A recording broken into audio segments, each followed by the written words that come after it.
to create civilian inmate labor prison camps inside military bases. Those are the questions.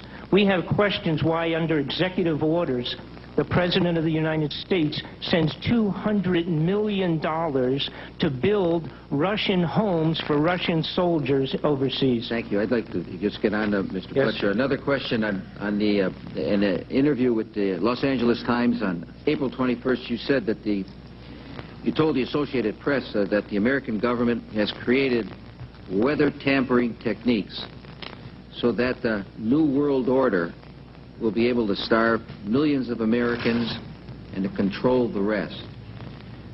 Would you explain what you were trying to say? Well, what I was trying to say is exactly what I said. There is weather control techniques. We have a complete package on that, which I did not bring, but I certainly will see to it that it is brought in for the record. Number one, the entire patents on the equipment. Number two, Senator Claiborne Pell's complete statement and story of his own that not only does it exist, but that we even utilized it as far back as the Vietnam War. You might want to touch base with Senator Pell. I just want to repeat before I turn to questions. Yes, but we do have all that information. You're saying the government has created weather tampering techniques so that the, quote, New World Order will be able to starve millions of Americans. Worldwide. Millions of Americans, and to control the rest. Yes, sir, and that's my belief. As bizarre as that sounds, if somebody had told me that that equipment even existed 10 years ago, I would have thought they were nuts, sir. And at this point in time, we have all the documents to prove it. And if you think that 85 tornadoes takes place in the middle of our growing area by simultaneous accident, I'm sorry. With the equipment that's already set up internationally, and as bizarre as that is, it is proven and documented. We will supply you with those documents. As bizarre as that is, I would say that weather wars, and this is quoting actually Senator Claiborne Pell himself, that they are the greatest weapon ever created in the world, and that's the Senator's own statement. So yes, I do stand on that. Thank you, Mr. Fletcher. Thank you, Mr. Chairman. Thank you very much, Senator Cole. Senator Feinstein? He's not. Pardon me, Senator Thompson?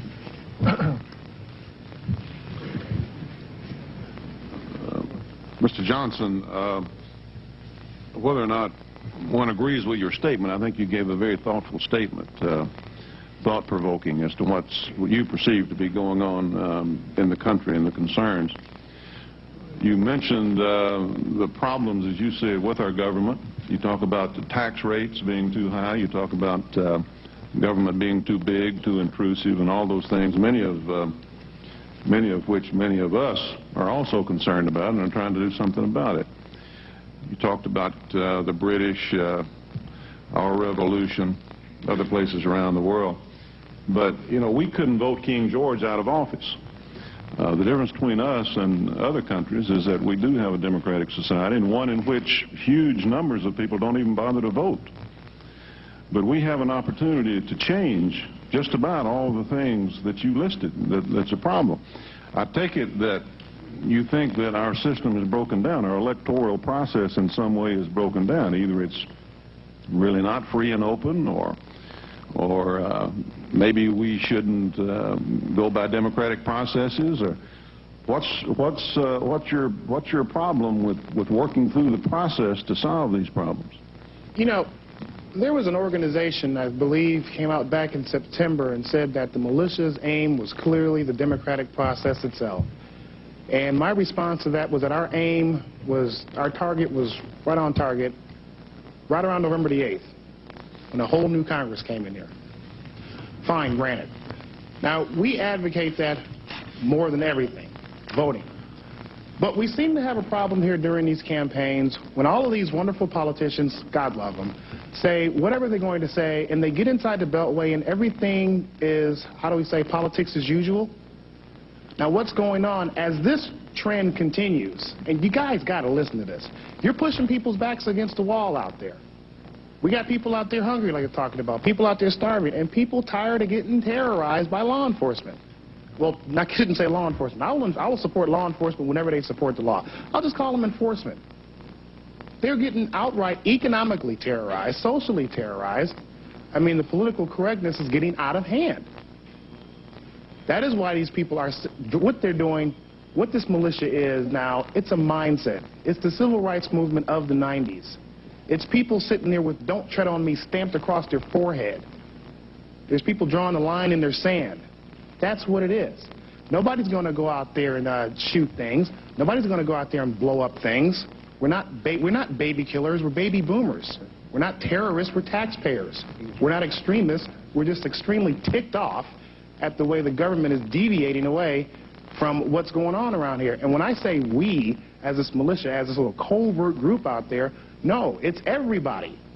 Now, just because you say we're going to form ourselves a militia, it doesn't make you the militia. What we stand for here is the Constitution. That's it. All right, let me Take whatever time you need. okay. Let me follow up on that a little We'll be bit. disregarding the lights. Senator Thompson may proceed as he wishes. Thank you. I take it then basically you think the system doesn't work, that the problems that you see are not really being addressed, that politicians promise one thing and deliver another. You're not the first one to come up with that idea, I assure you. It's becoming a real general consensus around the country, sir. And you basically believe that today that exists the way it always has. What exists? That situation exists. No, I didn't say it always has. But today it is becoming more and more evident that it is existing. I see. What do you see the role of the militia in addressing that problem? Right now, the militia, I look at it as a constitutional safety net. What you have are these groups who are organizing themselves in a manner that the Constitution will be preserved, no matter what kind of action this government or any other government takes. That's the little friction point you're going to run into there. Well, that gets into another question, I suppose. Bad laws are one thing, high taxes and that sort of thing. But when you talk about a militia, you don't organize a militia to lower taxes, I assume. You organize a militia that at least has some military capability. Is there concern that the government is forcefully and physically going to move against individuals who are trying to